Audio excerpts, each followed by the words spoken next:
ओम नमो भगवते वासुदेवाय। ओम नमो भगवते वासुदेवाय। ओम नमो भगवते वासुदेवाय। ओम अज्ञानतिमिरन्धस्य ज्ञानञ्जनशलाकया चक्षुरुन्मिलितं तस्मै श्रीगुरुवे नमः। श्रीचैतन्यमनोभीष्टं स्थापितं येन भूतले स्वयं रूपकदा मह्यं ददाति स्वापदान्तिकं। वन्देऽहं श्रीगुरो श्रीयुतपदकमलं श्रीगुरून् वैष्णवांश्च श्रीरूपं साग्रजातं सहगण रघुनाथान्वितं सजीवं साद्वैतं सावधूतं परिजनसहितं कृष्णचैतन्यदेवं श्रीराधा कृष्णपादान् सहगण ललिता श्रीविशाखान्वितांश्च। नमः ओं विष्णुपादाय कृष्णपृष्ठाय भूतले श्रीमते भक्तिवेदांत स्वामिति नामिने। नमस्ते सारस्वते देवे गौरवाणी प्रचारणे निर्विशेष शून्यवादी पाश्चात्य देशे तारणे। जय श्री कृष्ण चैतन्य प्रभु नित्यानंद श्री अद्वैत गदाधर शिवासादि गौर भक्त वृंद। हरे कृष्ण कृष्ण कृष्ण हरे हरे, हरे राम राम राम हरे हरे। हरे कृष्ण। तो पिछले अध्याय में हमने भक्ति के वैदिक साधना भक्ति के अन्य अंगों को देखा था। इसमें श्रवण, फिर भगवान की जो कृपा है उस पर आश्रित रहना, फिर स्मरण और फिर ध्यान। तो यहाँ से हम प्रारंभ करते हैं। अध्याय 11 दिव्य सेवा के विविध रूप। तो इसमें जो 3 अंग हैं, दास्य भाव, सख्य भाव, सख्य भक्ति, भगवान को सर्वस्व अर्पित करना, आत्मनिवेदन। तो दास्य भाव जो है, ये कौन सा दास्य भाव? दास्य रस है या दास्य भाव? दास्य भाव और दास्य रस में क्या अंतर है? बोलते हैं ना, शांत रस, दास्य रस, साख्य रस, वात्सल्य रस, माधुर्य रस। तो ये दास्य भाव है या दास्य रस है? दास्य भाव सारे रसों में समान होता है। दास्य भाव दास्य रस में होगा, किसी दास्य रस में भगवान की सेवा कर रहा है, जैसे एक सेवक के समान। जो दास्य है वो सारे रसों का क्या है? फाउंडेशन है, कॉमन होता है। और जो दास्य रस में स्थित है वो दास की तरह सेवा करते हैं। तो हम तो वैदिक साधना भक्ति डिस्कस कर रहे हैं, लेकिन दास्य रस कहाँ से आ गया यहाँ पर? दास्य रस मतलब ये तो बहुत ऊंची अवस्था है। तो ये वैदिक साधना भक्ति के अंतर्गत जो दास्य है उसको डिस्कस किया जा रहा है। ये कोई दास्य रस की बात नहीं हो रही है, इसमें कंफ्यूज नहीं होना है ना। फिर अगला जो अंग है इसमें है सख्य भक्ति। तो साख्य भक्ति क्या है? तो साख्य रस की बात नहीं हो रही यहाँ पर। जैसे हम पढ़ते ना, श्रवणम कीर्तनम विष्णु स्मरणम पाद सेवनम अर्चनम वंदनम दास्यम साख्यम आत्मनिवेदन। तो आज हम वो डिस्कस करने वाले हैं, दास्यम, सख्यम, आत्मनिवेदन। तो ये क्या है? अंग है। नवधा भक्ति के 3 अंग हैं।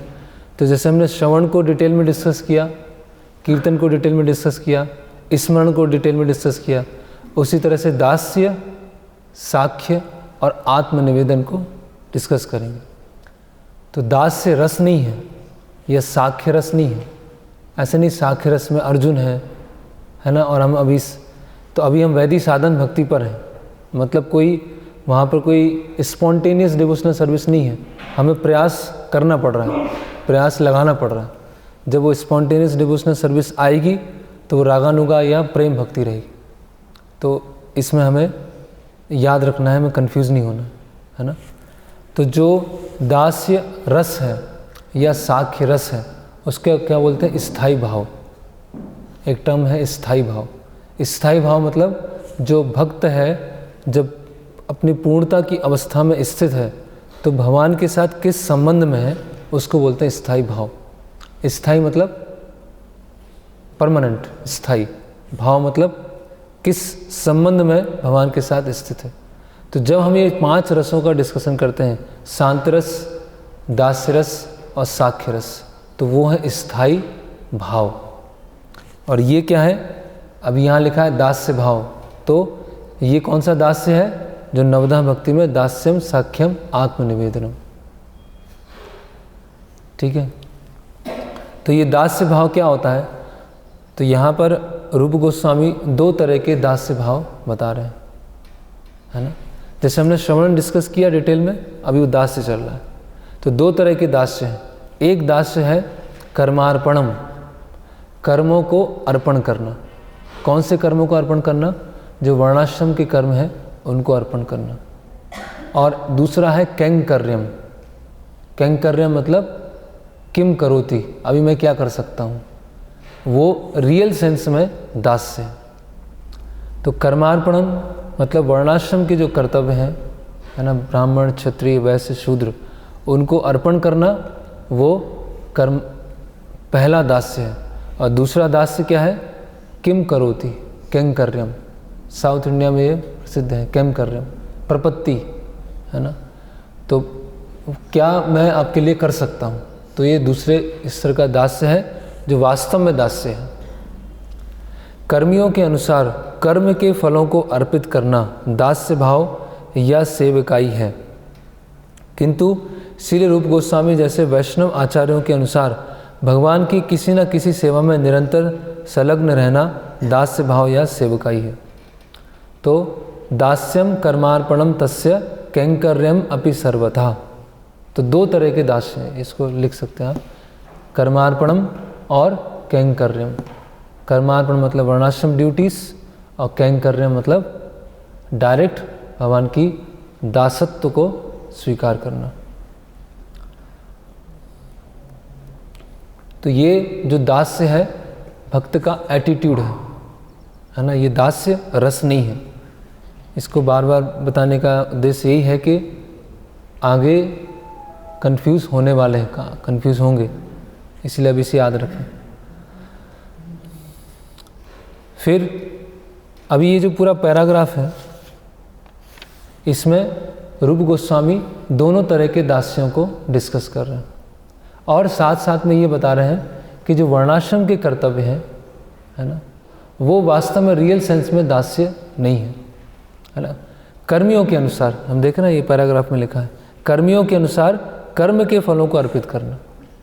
लेकिन किंतु श्री रूप गोस्वामी जैसे वैष्णव आचार्यों के अनुसार कैंकर्य। अब ये बताइए कौन सा दास्य है। स्कंद पुराण के अनुसार जो लोग अनुष्ठानों, चारों वर्णों तथा चारों आश्रम में लिप्त रहते हैं वे भक्त माने जाते हैं। कौन सा दास्य है? कर्मार्पणम, कर्मों को अर्पण करना। किंतु जब भक्तगण भगवान की प्रत्यक्ष सेवा में लगे रहते हैं तो वे भागवत या शुद्ध भक्त होने चाहिए। कैंकर्यम। जो लोग चारों वर्णों तथा चारों आश्रमों द्वारा सकाम कर्मों अथवा नियत कर्मों में संलग्न रहते हैं वास्तविक शुद्ध भक्त नहीं होते। क्या है? कर्मार्पण। तो भी चूंकि वे भगवान के कर्मों का फल अर्पित करते हैं अतएव उन्हें भक्त माना जाता है। कर्मार्पण। इसीलिए वो श्लोक है, अतः पुंभिर द्विजश्रेष्ठा वर्णाश्रम विभाग सा स्वनिष्ठस्थ धर्मस्य समसिद्धिर हरितोष्णम। कि वर्णाश्रम के द्वारा, वर्णाश्रम का उद्देश्य क्या है? भगवान की संतुष्टि। लेकिन वर्णाश्रम में भी क्या है? व्यक्ति अपने स्वभाव से अटैच्ड है ना, जो उसको अच्छा लगता है वो करता है और भगवान को अर्पण करता है। तो एक तरह की वो दासत्व है, लेकिन पूरी तरह से दासत्व नहीं है ना। वर्णाश्रम में एक व्यक्ति का स्वभाव है कि इस स्वभाव के अनुसार ही मैं कार्य कर सकता हूँ, तो उस स्वभाव के अनुसार वो कार्य कर रहा है और जो उसका फल आ रहा है भगवान को अर्पण कर रहा है। लेकिन कर तो स्वभाव के अनुसार रहा है, मुझे ये अच्छा लगता है तो मैं कर रहा हूँ, और ये स्वभाव में नहीं बैठता है तो ये नहीं कर रहा हूँ। लेकिन उसकी अंडरस्टैंडिंग है कि जो भी कर रहा हूँ भगवान के लिए कर रहा हूँ, जो भी मतलब जो भी अपने स्वभाव के अनुसार कर रहा हूँ। जैसे हम बोलते यत करोसी यद असनासी यद जिहोसी ददाति यत तपस्वी कौन्तेय तद कुरुष मद अर्पणम। यत करोसी, जो भी करो, जो भी करो मतलब उस पर छोड़िए जो भी करो। ये इसमें क्या है? उसका जो स्वभाव है उसके अनुसार वो करेगा। वो ऐसा नहीं कि जो बोला गया है दासत्व उस तरह का दासत्व है। उसके जो स्वभाव है ब्राह्मण क्षत्रिय वैश्य शूद्र, वो स्वभाव की कंडीशनिंग है उसकी स्वभाव की क्या है, बद्धता है, और उसके अनुसार वो कार्य कर रहा है। तो वो उच्च स्तर का दासत्व नहीं है। और आगे चल के तो बता रहे हैं कि दासत्व है ही नहीं। किंतु जब किसी को ऐसी इच्छा नहीं होती, वह भगवत प्रेम के कारण रागानुगा होकर कर्म करता है, ऐसे व्यक्ति को शुद्ध भक्त माना जाता है। ये कैसे वो कर्मार्पण से कैंकर्य में ट्रांसफर हो रहा है, इसके बारे में बताएं। अभी वर्णाश्रम का उद्देश्य क्या है, ये प्रभुपाद जी यहाँ पे समझा रहे हैं। क्या है वर्णाश्रम का उद्देश्य, क्या है आशीष, क्या है वर्णाश्रम का उद्देश्य? क्यों है पूरा वर्णाश्रम धर्म, क्यों है ये?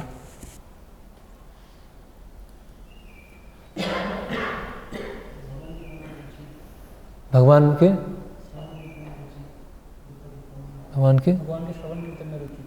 के श्रवण कीर्तन में रुचि।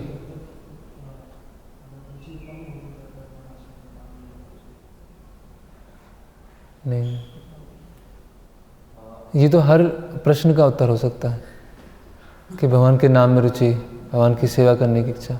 यहाँ डिस्कशन एग्जैक्ट चल रहा है कि वर्णाश्रम के कर्तव्यों को अर्पण करना और भगवान का दासत्व स्वीकार करना। तो वर्णाश्रम क्यों मनाया, अल्टीमेटली क्यों है वर्णाश्रम? यस हेमंत।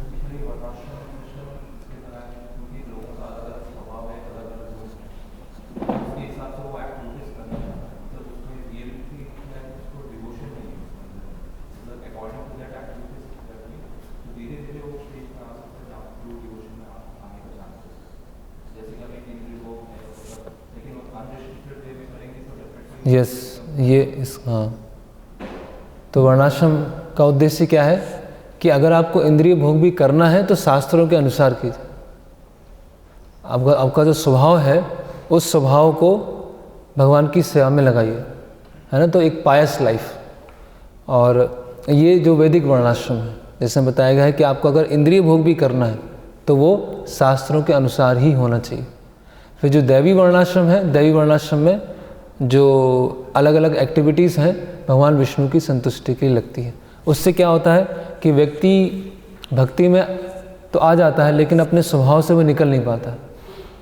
कोई सोचे कि अभी मैं स्वभाव से निकल गया हूँ और जो मुझे कहा जाएगा वो करने के लिए तैयार हूँ, है ना। अभी किसी का स्वभाव एक अलग तरह का है, उसको उसके अनुसार अगर नहीं लगाया जाएगा तो वो अपने आप में असंतुष्ट अनुभव करेगा कि मुझे तो किसी ऐसी चीज़ में लगा दिया जो मेरा स्वभाव नहीं है ना। तो उससे क्या है, वर्णाश्रम क्या है, स्वभाव के अनुसार एंगेज करना। और धीरे धीरे धीरे प्यूरिफिकेशन होगा और एक स्टेज ऐसी आएगी कि वो हर चीज़ करने के लिए तैयार हो जाएगा। तो वो कर्मार्पण से कैंकर्यम अवस्था में वो स्थित हो जाएगा, जो वास्तव में दास्य अंग है। तो यही प्रभुपाद जी लिख रहे हैं। वर्णाश्रम प्रथा तथा इस प्रथा के अंतर्गत नियत कर्तव्य इस प्रकार नियोजित किए गए हैं कि बद्ध जीव इंद्रिय तृप्ति हेतु अपनी अपनी इच्छाओं के अनुसार भौतिक जगत का भोग कर सके, साथ ही साथ आध्यात्मिक ज्ञान को प्राप्त करे। तो ये आपको एग्जाम में ये आएगा कि वर्णाश्रम का उद्देश्य क्या है। तो जिस कॉन्टेक्स्ट में चल रहा है उस कॉन्टेक्स्ट में हमें लिखना है। वर्णाश्रम के अंतर्गत इन नियत कर्तव्यों में कई कार्य कृष्ण भावना भावित भक्ति से संबंधित होते हैं। जो भक्तगण गृहस्थ होते हैं वे वैदिक कर्म कांडों के साथ साथ भक्ति के नियत कार्यों को भी स्वीकार करते हैं। तो जो गृहस्थ भक्त हैं उनको कुछ ऐसे कार्य भी करना होता है जो प्रत्यक्ष रूप से डिवोशनल सर्विस नहीं है, जैसे श्राद्ध हैं, तो वो वैष्णव विधि से करना प्रारंभ करते हैं। जब गृहस्थ भक्तगण कोई वैदिक अनुष्ठान करते हैं तो कृष्ण को तुष्ट करने के उद्देश्य से ही करते हैं।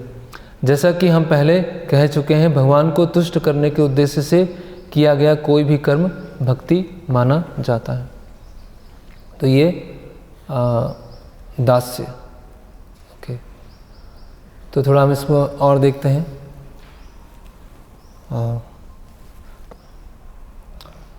यहाँ पर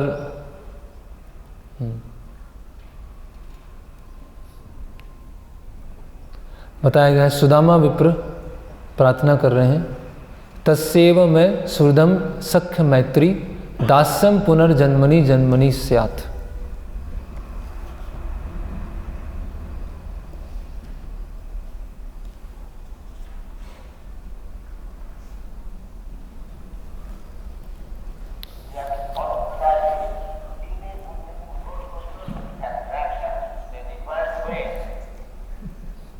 तस्सेव में सुहृद सख्य मैत्री दास्यम पुनर्जन्मनि जन्मनि स्यात् महानुभावेन गुणालयेन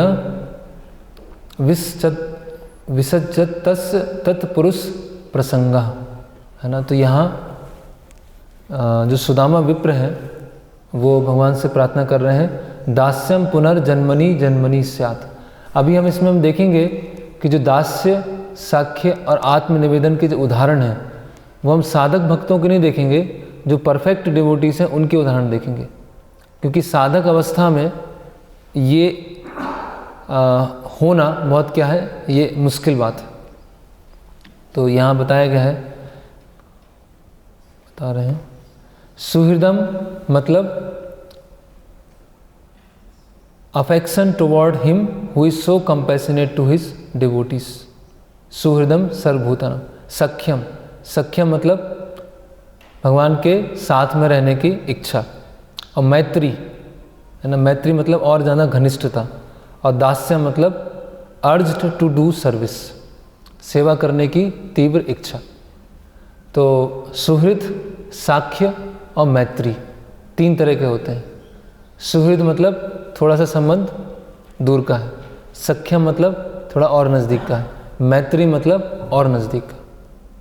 लेकिन अंदर भावना क्या है, सुदामा विप्र भगवान का दास्यम पुनर्जन्मनि जन्मनि स्यात्, कि मैं आपका जन्म जन्मांतर तक दास बनना चाहता हूँ, है ना। और सारे जो शास्त्र हैं, सारे श्लोक हैं, अंततः हमें यहीं इसी निर्णय पर, इसी कंक्लूजन पर लाना चाहते हैं कि भगवान का हमें दासत्व जो है वो स्वीकार करना है।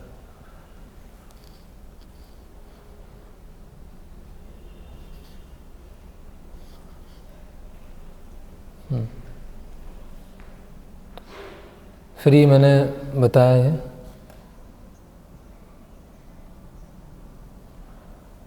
बता रहे हैं कि ये जो दास्य है वो स्थायी भाव और दास्य रस से अलग है।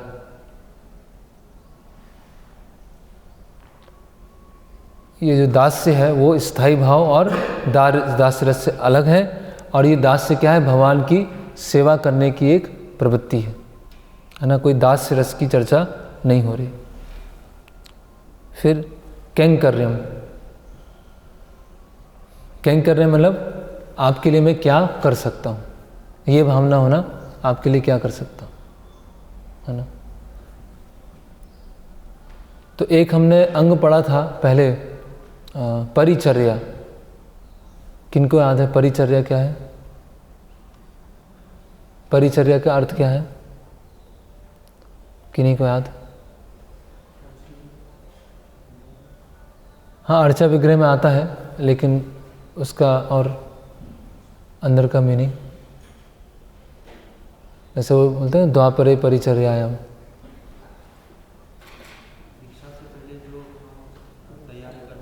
नहीं, वो तो पुरश्चर्या है।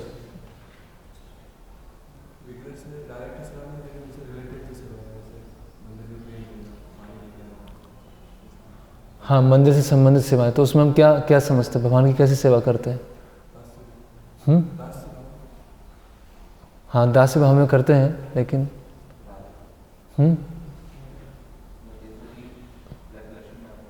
भगवान की राजा की तरह।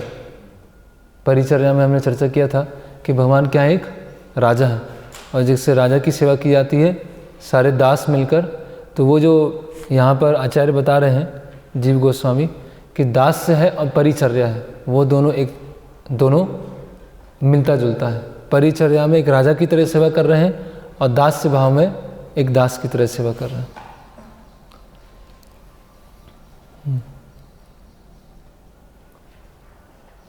ओके, तो ये वर्णाश्रम के कर्तव्य हुए। फिर हम आगे देखते हैं कि किस तरह से रूप गोस्वामी इसको और समझा रहे हैं। रूप गोस्वामी यहाँ उस व्यक्ति का वर्णन करते हैं जो भक्ति में संलग्न रहने के लिए उपयुक्त हैं। वे कहते हैं जो नव दीक्षित हैं और जिन्होंने थोड़ा भी भगवत प्रेम विकसित कर लिया है, वे अपनी भक्ति के अनुपात में इंद्रिय तृप्ति के कार्यों में रुचि नहीं रखते। लेकिन इंद्रिय तृप्ति है, जिस अनुपात में भक्ति है उस अनुपात में वो इंद्रिय तृप्ति से मुक्त है। किंतु फिर भी यदि इंद्रिय तृप्ति करने वाले कार्यों में किंचित भी रुचि होती है तो ऐसे कर्म के फलों को कृष्ण को अर्पित करना चाहिए। तो किसका चर्चा हो रही है? किंतु फिर भी यदि इंद्रिय तुष्टि करने वाले कार्यों में किंचित भी रुचि होती है तो ऐसे कर्मों के फल को कृष्ण को अर्पित करना चाहिए। कर्मार्पण। तो देख रहे हैं वो कैसे हो रहा है, दासत्व में जाते हैं, कर्मार्पण में आते हैं, कर्मार्पण फिर दासत्व, तो ये इंटरचेंज होता रहता है। इसे भी भगवान की सेवा में संलग्न रहना कहा जाता है, जिसमें भगवान स्वामी स्वरूप होते हैं और कर्म करने वाला दास रूप में। तो इसीलिए वर्णाश्रम के कर्तव्यों को भी दासत्व में रखा गया है। ओके, लेकिन वर्णाश्रम को भक्ति का अंग नहीं है। पहले भी हमने चर्चा किया था, जो वैदिक साधन भक्ति का अंग वर्णाश्रम नहीं है। क्यों नहीं है वर्णाश्रम वैदिक साधन भक्ति का? भाविश, वर्णाश्रम वैदिक साधन भक्ति का अंग नहीं है।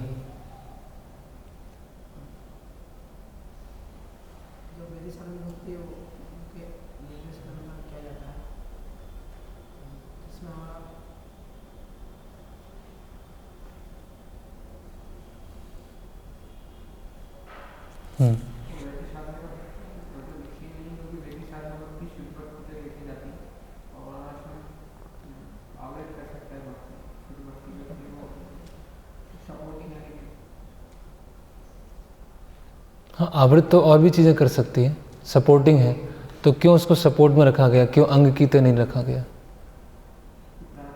अभी हमने शुरुआत में डिस्कस किया, आज ही डिस्कस किया था।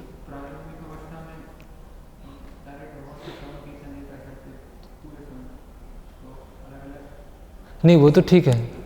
प्रश्न ये है कि वर्णाश्रम को वैदिक साधन भक्ति का अंग क्यों नहीं रखा गया? हमने इतने सारे अंग पढ़े, अभी 44-45 तक पहुंच गए हैं, तो अभी तक वर्णाश्रम अंग नहीं आया वैदिक साधन भक्ति का।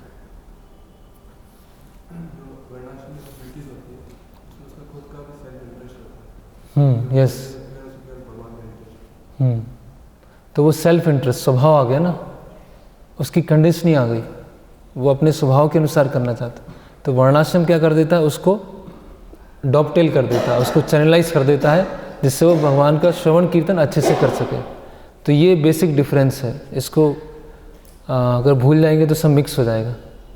इसीलिए वैदिक साधन भक्ति, इसीलिए वर्णाश्रम के कर्मों को अर्पण करना वास्तव में दासत्व नहीं है। जैसे यहाँ पर बार बार वही चीज़ आ रही है, दासत्व क्या है? भगवान की डायरेक्ट सेवा करना। तो आचार्य यहाँ पे बता रहे हैं कि जप और कीर्तन उसको हम ऑफर नहीं करते हैं भगवान को। ऐसा करते हैं कि जप किया और भगवान को ऑफर किया, या कीर्तन किया भगवान को ऑफर किया, लेकिन वर्णाश्रम के कर्म को ऑफर कर रहे हैं। ऐसा क्यों है? हमने मान लिया जप किया, आज 16 माला किया और भगवान को अर्पण कर दिया, या हमने कीर्तन किया और भगवान को ऑफर कर दिया। लेकिन जैसे हम खेती करते हैं या कोई ब्राह्मण की कर्तव्य कर रहा है और भगवान को अर्पण कर रहा है, तो हम जप को अर्पण क्यों नहीं करते हैं, कीर्तन को अर्पण क्यों नहीं करते हैं? यस, वो पहले ही से अर्पित है, क्योंकि भगवान की इच्छा है जप करना, भगवान की इच्छा है कीर्तन करें, भगवान की ये सब अंग क्यों है? भगवान की इच्छा है, तो ऑलरेडी कर रहे हैं। लेकिन वर्णाश्रम क्या है? हमारी इच्छा, कि हमारा ये स्वभाव है, तो उसके अनुसार जो फल मिल रहा है उसको हम अर्पण कर रहे हैं। तो ये क्या है? बेसिक डिफरेंस हमें याद रखना है। तो यहाँ आचार्य अच्छा बता रहे हैं,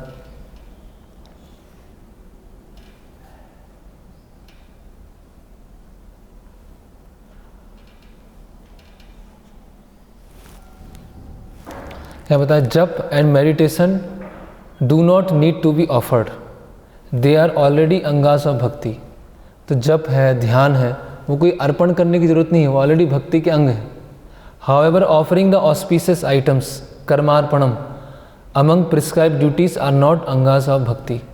तो जो प्रिस्क्राइब ड्यूटीज करना है ना, अर्पण करना, वो अंग नहीं है। Thus Srila Rupa Goswami does not approve the first type of offering mention in the previous verse.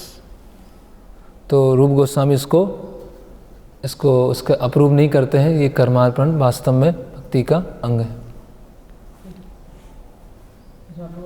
वर्णाश्रम वैदिक भक्ति का अंग नहीं है, उसमें ये कारण भी आ सकता है कि वो आत्मा का कार्य नहीं है। हाँ, यस, वो शरीर है, शरीर और मन का है।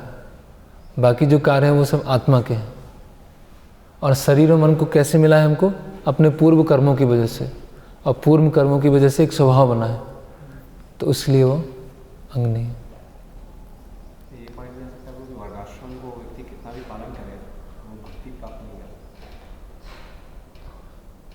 केवल वर्णाश्रम को, वर्णाश्रम पालन कर रहा है, अपने स्वधर्म को पालन कर रहा है, तो शरीर को भक्ति मिल जाएगी। हाँ, वो जो श्लोक है श्रम एव हि केवलम, क्या है?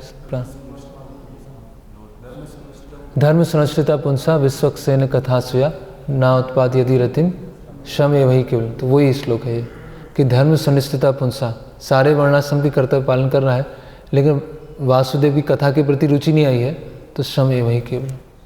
तो इसीलिए जो दैवी वर्णाश्रम है उसमें ये सब अंग ऑलरेडी इंक्लूड है। अगर वो सब अंग इंक्लूड नहीं होंगे तो वो श्रम एव हि केवलम।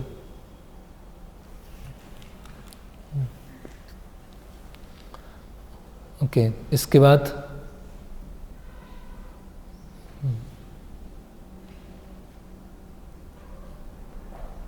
फिर हम आगे बढ़ते हैं।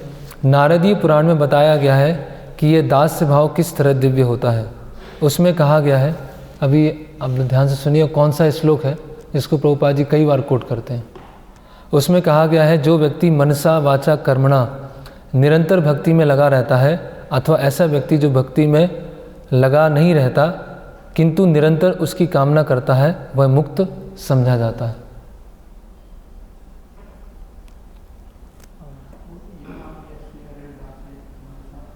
कर्मणा मनसा गिरा निखिलासु अपि अवस्थासु जीवन मुक्त सा उच्यते। तो ये श्लोक कहाँ से है? भक्ति रसामृत सिंधु से।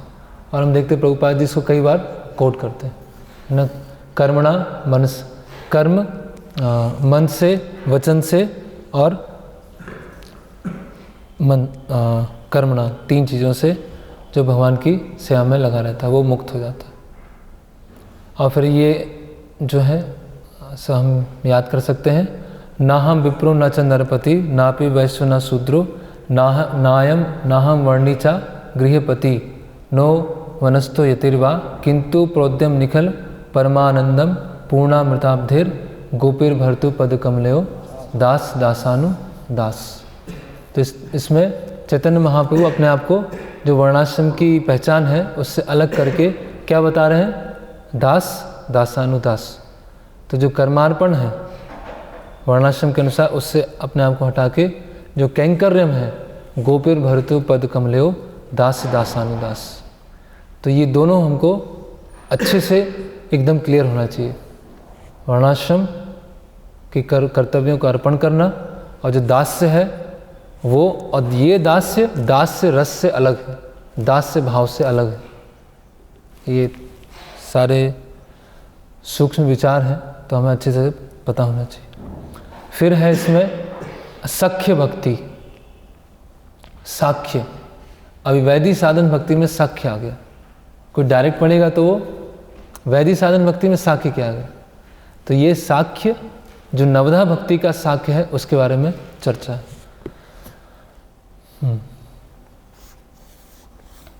तो सख्य जैसे हमने देखा था एक सुहृद, एक सख्य और तीसरा मैत्री।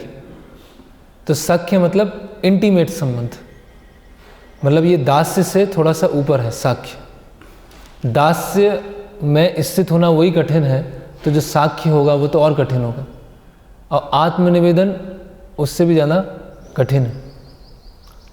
सख्य भक्ति दो प्रकार की हो सकती है।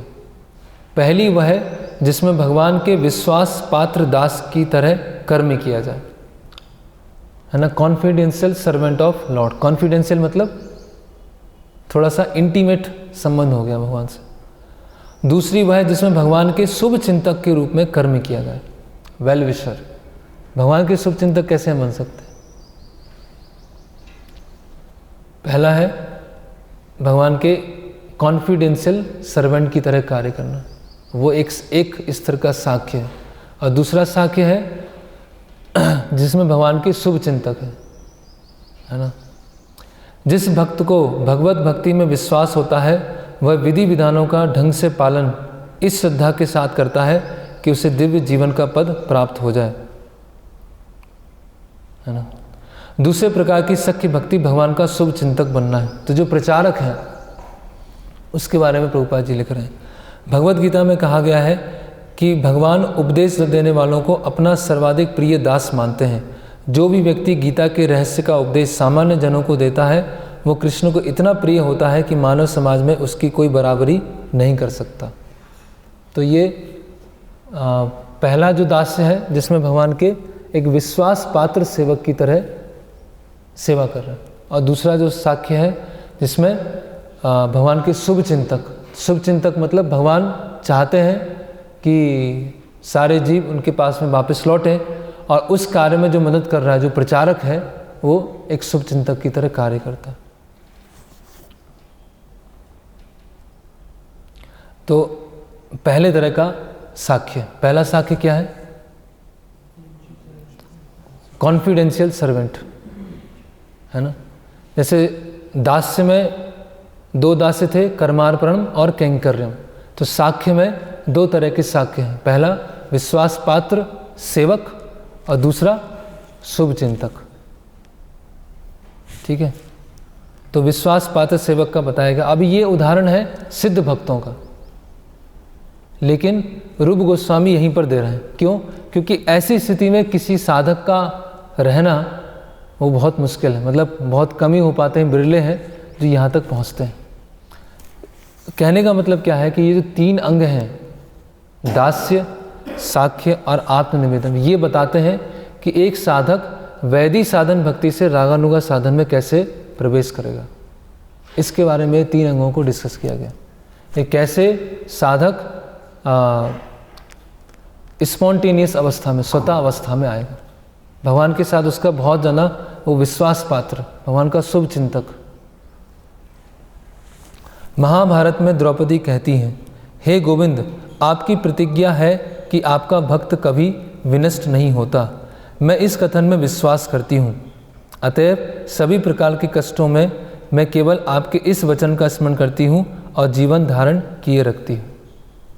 तो भगवान के ऊपर बहुत ज़्यादा विश्वास होना, है ना, विश्वास पात्र, कॉन्फिडेंशियल सर्वेंट।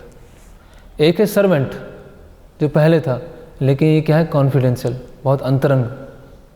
तात्पर्य यह है कि द्रौपदी तथा उसके पांचों पतियों को उनके चचेरे भाई दुर्योधन तथा अन्य लोगों ने घोर कष्ट दिया था। ये कष्ट इतने कठोर थे कि आजीवन ब्रह्मचारी तथा परम योद्धा भीष्मदेव तक उन कष्टों का स्मरण करके कभी कभी अश्रु बहाने लगते थे। उन्हें सदैव आश्चर्य होता था कि यद्यपि पांचों पांडव धर्मात्मा हैं तथा द्रौपदी साक्षात लक्ष्मी हैं, और यद्यपि कृष्ण उनके मित्र हैं, तो भी उन्हें इतने घोर कष्ट सहने पड़ रहे हैं। यद्यपि उनके कष्ट सामान्य नहीं थे, तथापि द्रौपदी हतोत्साहित नहीं हुई। वे जानती थी कि चूंकि कृष्ण उनके मित्र हैं, साख्य, अतएव अंततः वे उनकी रक्षा करेंगे। तो ये विश्वास पात्रता, भगवान के ऊपर विश्वास। तो ये जो भक्त वैदिक साधन भक्ति में कोई इतने स्तर पर पहुंच गया है कि भगवान हमेशा रक्षा करेंगे और उसको इस स्तर का साक्षात्कार हो गया है, मतलब वो अभी रागानुगा साधना में वो पहुंचने वाला है। इसलिए बहुत बहुत उच्च स्तर का ये अंग है। तो यहाँ पर आचार्य लिख रहे हैं कि ये द्रौपदी का उदाहरण क्यों दिया है। द्रौपदी तो शुद्ध भक्त है, मतलब प्रेमा भक्ति पर है, उनका उदाहरण क्यों दिया है, क्योंकि इस स्तर पर भक्तों का उदाहरण मिलना बहुत मुश्किल है। ओके, फिर दूसरा उदाहरण अभी वही चल रहा है, विश्वास पात्रता। अभी शुभ चिंतक नहीं आया। ऐसा ही कथन श्रीमद् भागवतम 11:2-53। अभी जो है ऋषभदेव के पुत्र महाराज निमि को संबोधित करते हैं। हे राजन, जो व्यक्ति परम पुरुष के चरण कमलों की सेवा से एक क्षण के लिए भी विमुख नहीं होता और जिसका दृढ़ विश्वास रहता है कि इससे बढ़कर दूसरा पूज्य या वांछनीय कुछ नहीं है, वह प्रथम श्रेणी का भक्त कहलाता है। जिसका दृढ़ विश्वास रहता है कि इससे बढ़कर दूसरा पूज्य अवांछनीय कुछ भी नहीं है।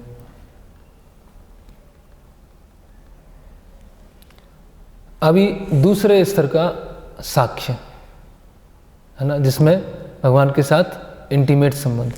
ये थोड़ा सा सुनने में विचित्र लगेगा, लेकिन बता रहे हैं रूप गोस्वामी। श्रील रूप गोस्वामी कहते हैं कि जिस नवदीक्षित भक्त ने भगवान के लिए थोड़ा सा प्रेम विकसित कर लिया है, वह निश्चित रूप से भक्ति का अधिकारी हो सकता है। जब वह ऐसी भक्ति में दृढ़ता से स्थित हो जाता है तो वह आश्वस्त स्थिति उसकी भक्ति का गुही अंग बन जाती। आश्वस्त है ना, अभी ये आ गया है। कभी कभी यह पाया जाता है कि शुद्ध भक्त भगवान का विश्वास भाजन मित्र बनकर सेवा करने के निमित्त भगवान के मंदिर में लेट जाता है ना। अब ऐसा नहीं वो सो जाता है। कभी कभी यह पाया जाता है कि शुद्ध भक्त भगवान का विश्वास भाजन मित्र बनकर सेवा करने के निमित्त भगवान के मंदिर में लेट जाता है। तो ये कैसे साक्ष्य हुआ? मतलब वो फिर तत्पर है, भगवान के मंदिर में लेट जाता है, मतलब अभी वो सेवा करने के लिए तत्पर है। कोई भी खतरा आता है, कोई भी आकस्मिक चीज़ होती है भगवान के मंदिर के लिए, तो भगवान के वो मंदिर में ही है। जैसे ही कुछ होगा वो तुरंत उसके लिए तैयार। लेट के वो सो नहीं गया, मतलब सोने की उपमा नहीं दी जा रही है, वो उसके लिए तत्पर है। यद्यपि नियमानुसार भगवान के मंदिर में कोई लेट नहीं सकता, फिर भी भगवान का यह रागानुगा सख्य भक्ति के अंतर्गत आता है। तो देख रहे हैं आप, मंदिर में लेट नहीं सकते हैं, ठीक है, लेकिन वो लेट रहा है, ठीक है, तो वो एक सख्य है और ये बहुत एक इंटीमेट है, इसीलिए ये वो रागानुगा भक्ति में आ सकता है, वो स्वतः में आ सकता है। तो इस तरह से हम आचार्य समझा रहे हैं।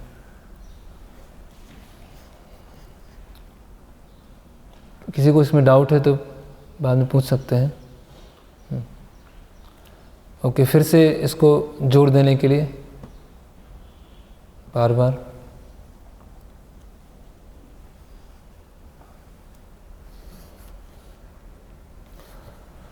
तो जीव गोस्वामी बता रहा है कि हमें भूलना नहीं चाहिए कि जो हम साख्य की चर्चा कर रहे हैं वो साधन भक्ति का अंग है, ना कि वो साख्य रस है ना। ये यहाँ बताया जा रहा है, we are speaking of sakhya, an anga of sadhana bhakti, not the साख्य as स्थायी भाव। साख्य रस नहीं है। तो जो हम प्रचारक की बात किया, जैसे प्रभुपाद जी यहाँ लिख रहे हैं, प्रचारक मतलब भगवान के शुभ चिंतक।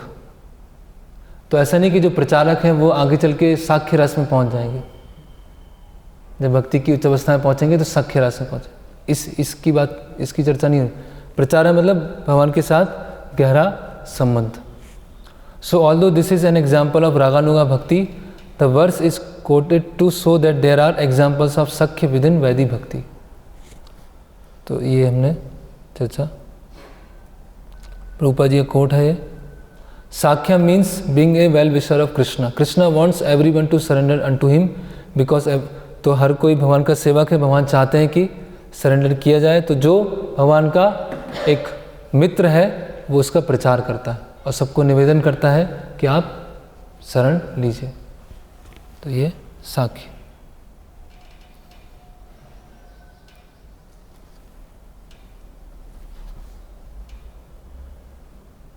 फिर जो सुदामा विप्र का हमने उदाहरण देखा था वो भी इसमें यहाँ पर साख्य में आता है। ओके, फिर अंतिम आज का आत्मनिवेदन। तो आत्मनिवेदन, ओके।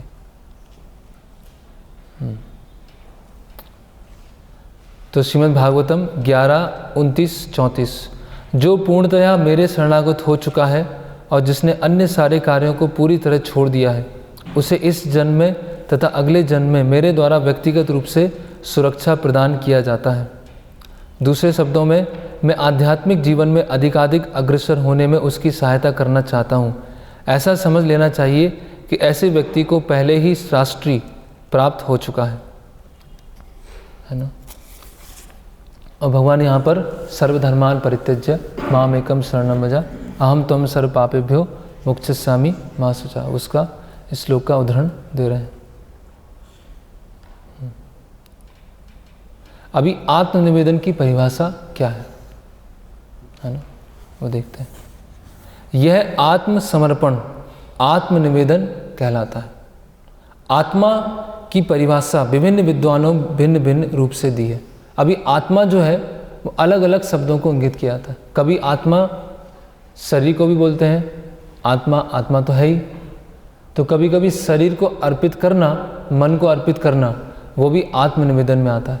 और कभी कभी मतलब आत्मा को अर्पित करना, वो भी आत्मनिवेदन में आता है। तो दोनों दो तरह के आत्मनिवेदन यहाँ पर चर्चा किएंगे, देही और देह। देह को अर्पित करना वो भी आत्मनिवेदन है, और देही को अर्पित करना वो भी आत्मनिवेदन है। तो इसमें अलग अलग प्रार्थनाएं आएंगी आत्मनिवेदन की। इसमें किसी में देह है, किसी में देही है। ओके। और आत्मनिवेदन में क्या है, जैसे हम ये अंग देख रहे हैं, ऐसा नहीं कि ऐसे कई बार होता है कि किसी व्यक्ति ने कुछ कार्य चालू किया, किसी ने मान लीजिए बिजनेस चालू किया। अब बिजनेस क्या थी, उसकी इच्छा थी कि मुझे बिजनेस चालू करना है। अब बिजनेस करते करते उसको समस्या आई और फिर बोला कि मैंने भगवान के ऊपर छोड़ दिया।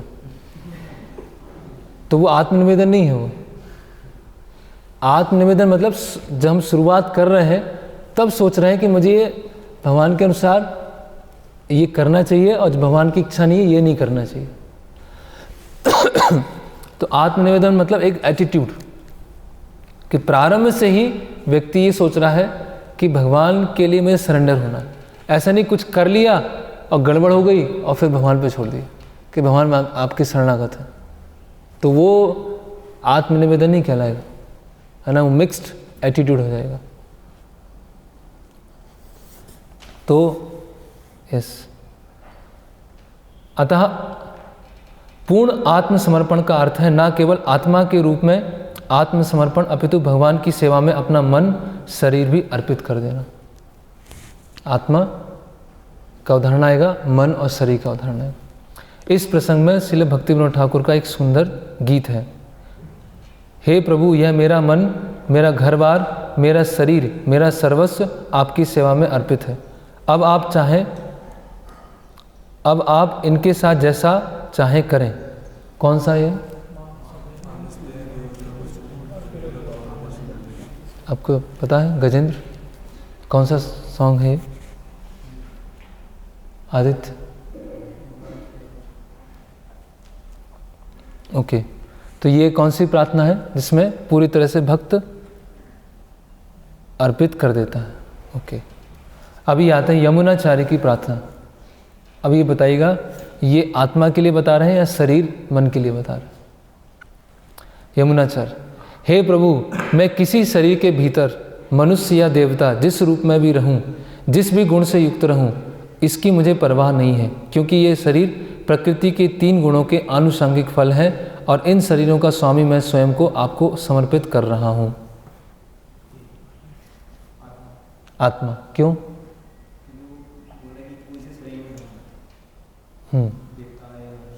हाँ, किसी भी शरीर में रहूँ, अंततः ये शरीर क्या है?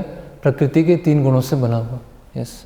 अगला, हे प्रभु, जिस प्रकार कोई बिका हुआ पशु अपने पालन तथा निर्वाह के विषय में कुछ नहीं सोचता, उसी तरह चूंकि मैंने अपना शरीर तथा आत्मा आपको समर्पित कर दिया है, अतएव मुझे अपने भरण पालन की कोई चिंता नहीं है।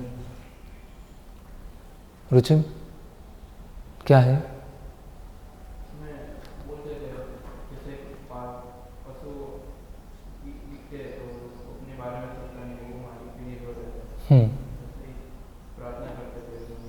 तो ये किसका उदाहरण है? देह का है, देही का है? देही, आत्मा। जैसे पशु अपने आप को सोल्ड आउट एनिमल, बेच दिया, तो भगवान को एक तरह से बेच दिया, तो ये उदाहरण है मुख्यतः शरीर का। लेकिन शरीर के साथ ऐसा नहीं होगा कि शरीर को दे दिया, आत्मा को भगवान को नहीं दिया। ऐसा हो सकता है कि शरीर चेंज हो रहा है, हमने भगवान को अर्पित कर दिया, लेकिन शरीर का बोलना है तो वो आत्मा भी उसमें शामिल है। तो इसमें बता रहे हैं कि जो आत्मनिवेदन के स्थित है उसकी क्या मनोवृत्ति होती है। मनुष्य को अपने निजी तथा परिवार के भरण पोषण के विषय में चिंता नहीं करनी चाहिए। अभी कितना उच्च स्तर का ये अंग है कि मनुष्य को अपने निजी तथा परिवार के भरण पोषण के विषय में चिंता नहीं करना चाहिए। यदि कोई शरीर तथा आत्मा से वास्तविक रूप से समर्पित है तो उसे सदैव याद रखना होगा कि उसकी एकमात्र चिंता भगवान की सेवा में लगे रहना है। तो भरण पोषण में चिंता नहीं है कि भगवान की सेवा में लगे रहे, उसकी चिंता है। तो ये बहुत उन्नत स्तर का वो है। इसका कोई उदाहरण बताना चाहेंगे? ऐसे गृहस्थ भक्तों का उदाहरण जो इसको फॉलो कर रहे हैं, चैतन्य महाप्रभु की लीला से या और किन्हीं से, कि जिनको भरण पोषण की कोई चिंता नहीं है और केवल ये चिंता है कि भगवान की सेवा में लगे रहें। है गरीब बली महाराज, पारिवारिक भरण पोषण की चिंता नहीं है। कोला बेचा सिरधर, सुदामा और श्रीवास ठाकुर, भक्तिमोहन ठाकुर, श्रीवास ठाकुर। श्रीवास ठाकुर तो कुछ जीविकोपार्जन के लिए कुछ करते नहीं थे।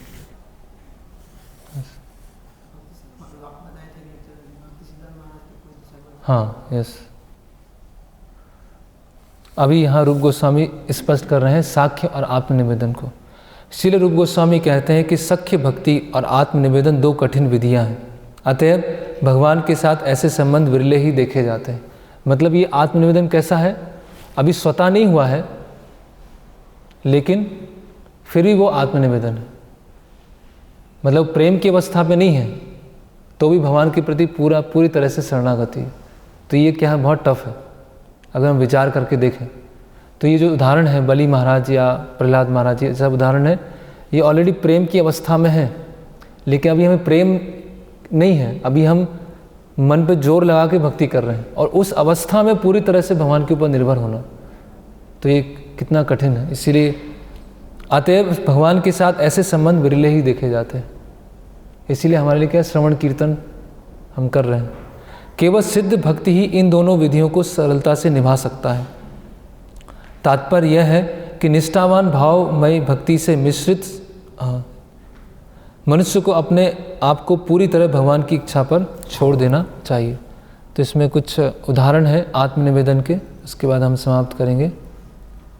तो जैसे बताएगा, पहला उदाहरण है बलि महाराज, ये सिद्ध भक्त हैं। बलि महाराज का उदाहरण है आत्मनिवेदन। दूसरा उदाहरण है अम्बरीश महाराज, जिन्होंने अपने सारे अंगों को लगाया। और तीसरा उदाहरण है रुक्मणी देवी। तो बलि महाराज का जो यहाँ पर थोड़ा सा एक डिफरेंस बताया जा रहा है शरणागति में और आत्मनिवेदन में। कोई बताना चाहेंगे शरणागति और आत्मनिवेदन में क्या अंतर है? दोनों ऑलमोस्ट एक ही है, लेकिन फिर भी थोड़ा सा अंतर है। हमारे लिए एक ही है हमारे स्तर पर, केवल एक डिस्कशन के लिए, कि शरणागति और आत्मनिवेदन उसमें क्या अंतर है। शरणागति मतलब भगवान की शरण लिया और भगवान मेरी रक्षा करेंगे। और आत्मनिवेदन मतलब भगवान, अभी मैं एक भगवान की एक प्रॉपर्टी हूँ, भगवान को एक तरह से बेच दिया, अभी भगवान की प्रॉपर्टी है। तो थोड़ा सा सूक्ष्म अंतर है दोनों में, है ना, इसे बताया गया है।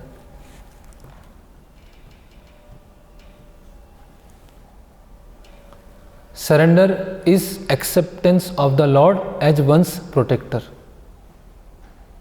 भगवान मेरे रक्षक हैं इस तरह। और atmanivedan is making oneself the possession of lord, भगवान की एक संपत्ति बन जाना, जैसे भगवान अभी रखेंगे उस तरह से रहेंगे। थोड़ा सा हल्का सा डिफरेंस। और फिर अमरीश महाराज और रुक्मणी देवी, ये 3 उदाहरण हैं, इसको याद रख सकते हैं। और अंतिम यहाँ पे हम देखेंगे आत्मनिवेदन का अर्थ क्या है, अहम और मम को अर्पित करना। अहम मतलब मैं, मम मतलब मेरा। तो अहम मतलब आत्मा और मम मतलब शरीर और शरीर से संबंधित चीज़ें, है ना। तो अहमता और ममता 2 चीज़ें होती हैं। अहंकार, अहम करता, अहमता, तो अभिमान, है ना, उसको त्याग देना। और ममता मतलब स्वामित्व की भावना, अहंकार की भावना और स्वामित्व की भावना, दोनों चीज़ों को त्याग देना, वो फिर आत्मनिवेदन।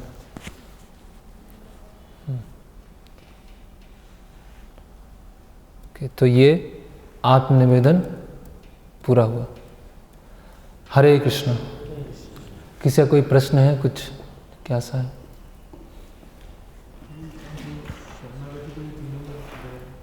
शरणागति, हाँ, यस, और अधिक।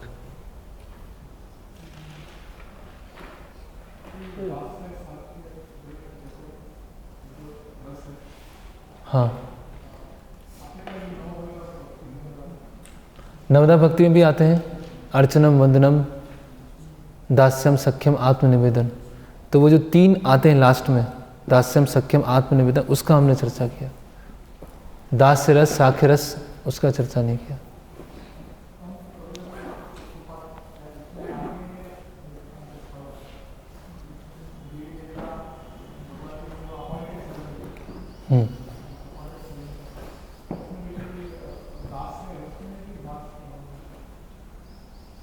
नहीं, वो दास्य भाव में है, भगवान का दासत्व तो उन्होंने स्वीकार किया, वो दास्य रस में नहीं है। जैसे हम देखते हैं कि वृंदावन एक पिक्चर है भगवान का, जिसमें यशोदा माँ भगवान को तैयार कर रहे हैं और एक सखा है जो भगवान को पायल पहना रहा है। तो वो दास रस में है। सुदामा है, वो दास्य रस में है, दास्य और साख्य में।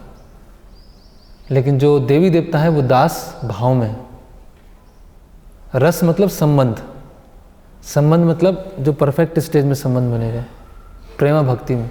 तो देवी देवता तो प्रेमा भक्ति में नहीं है, वो तो मिश्रित है। तो वो एक तरह से वो दास में स्थित है।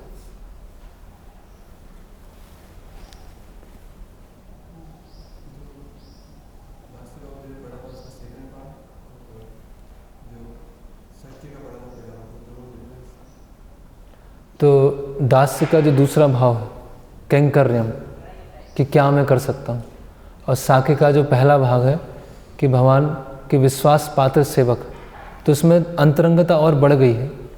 कैंकर्य मतलब भगवान आपके लिए मैं क्या कर सकता हूँ, और कॉन्फिडेंशियल सर्वेंट मतलब थोड़ा सा और ज़्यादा इंटीमेट है।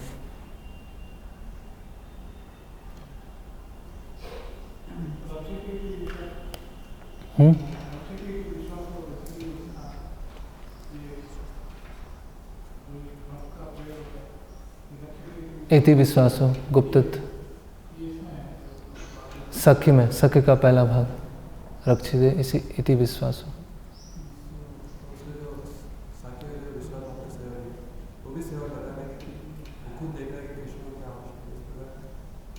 हाँ, मतलब दोनों परफेक्ट स्टेज हैं।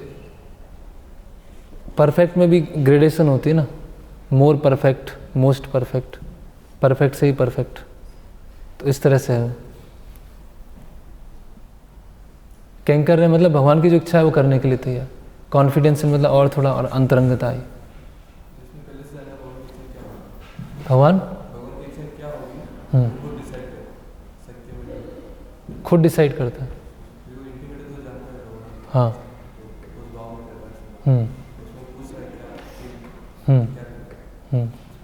हाँ, ऐसे हमारे लिए तो कैंकर रहे हैं, क्या कर सकता हूँ इसमें। तो अभी हम कर्मात्मा और कैंकर हम किस स्टेज पे? हम अभी कर्मात्मा, हाँ दोनों ही चलता है साथ में। वर्णाश्रम में भी है हम। हाँ यस, और साथ में धीरे धीरे हाँ यस, दोनों में है। इसीलिए हमें कर्मार्पण से कैंकर्य में आना है। तो प्रैक्टिकली ये हम कहाँ हम देख सकते हैं, हम कहाँ अप्लाई कर रहे हैं कैंकर्य हमारे लाइफ में, रोज डेली लाइफ में प्रैक्टिकली कहाँ अप्लाई कर रहे हैं कैंकर्य? जैसे जो भी हम मंदिर की अलग अलग सेवाएं कर रहे हैं, चाहे कोई मीनियल सर्विस हो, तो वो कैंकर्यम का भाव है ना, भगवान का दास। जो भी हम चाहे छोटी है चाहे बड़ी है, भगवान से संबंधित है, और जिसमें हमारी खुद की इच्छा नहीं है, हम चाहते हैं कि क्या किया जाए, तो वो कैंकर्यम, वो कैंकर्यम, यस। और ब्रह्मचारी आश्रम में तो जनरली कैंकर्यम ही उसकी प्रधानता होती है। ब्रह्मचारी आश्रम में जनरली ब्राह्मणिकल गुण वाले, यस, इसीलिए। लेकिन ऐसी भी सेवाएं होती हैं जो थोड़ी मीनियल है, मीनियल सर्विस है, तो उसको हम इसमें गिनेंगे? नहीं, मीनियल सर्विस तो जो भी भगवान की विग्रह और किचन से संबंधित है, जो मीनियल है वो सब कैंकर्य में आए, वो कर्मार्पण में नहीं आएगा।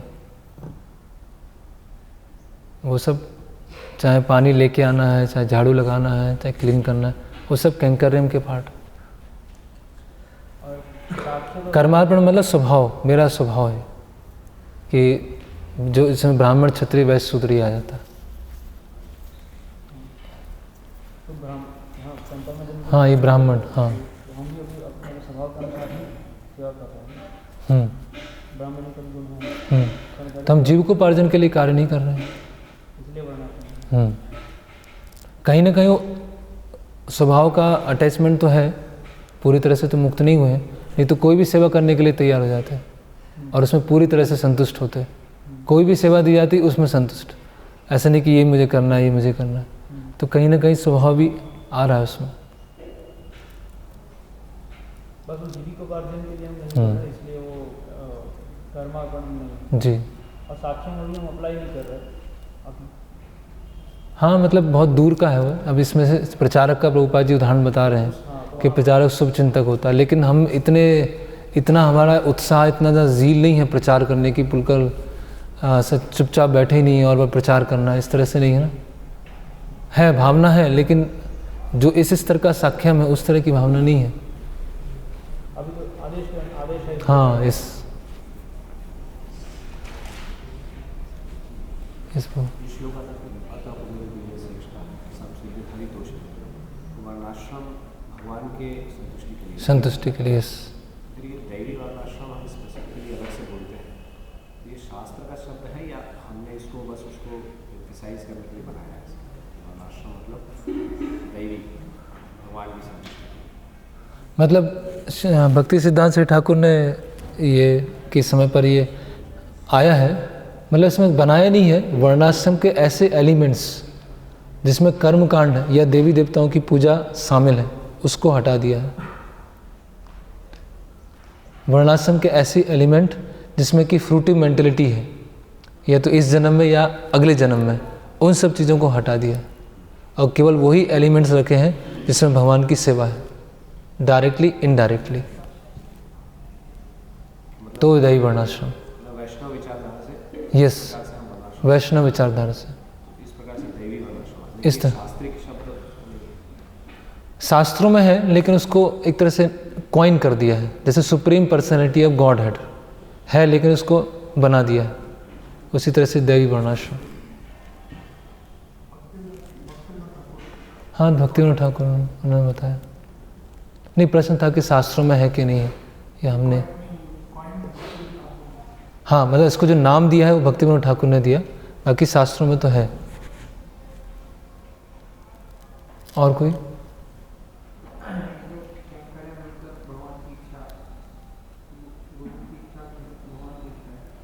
हाँ वो तो है। गुरु का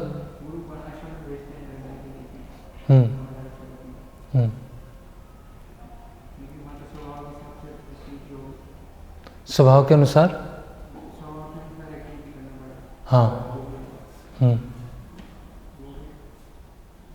तो गुरु जानते हैं ना कि उसका स्वभाव कैसा है, वो कहाँ सही रहेगा, या क्या अल्टीमेटली मिशन के लिए आवश्यकता है। तो अल्टीमेटली गुरु की इच्छा के अनुसार लगेंगे तो अपने स्वभाव से भी निकल जाएंगे।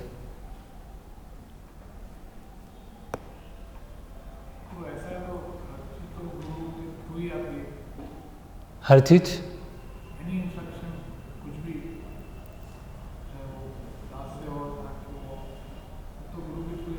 हाँ समझा नहीं।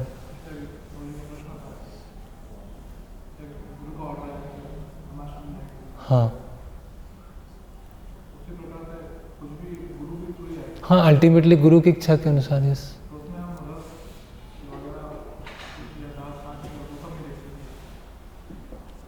हाँ मतलब ये, हाँ, और गुरु भी देखेंगे कि सामने वाले की स्थिति कैसी है, कि वो इतना वो उसको वो हैंडल कर पाएगा कि नहीं कर पाएगा, वो झेल पाएगा कि नहीं, वो ब्रह्मचारी आश्रम के लिए सूटेबल है कि या इस आश्रम के लिए सूटेबल। यस, और ये दास्यम साख्यम इसलिए डिस्कस कर रहे हैं कि हम समझ सकें हमारी स्थिति क्या है, कहाँ पहुँचना है, अलग अलग चीज़ें क्या हैं, आपस में क्या संबंध है वर्णाश्रम का, वैदिक साधन भक्ति का। ओके, हरे कृष्ण। शिल प्रभुपाद की, भक्ति रसामृत सिंधु की, शिल रूप गोस्वामी प्रभुपाद की जय।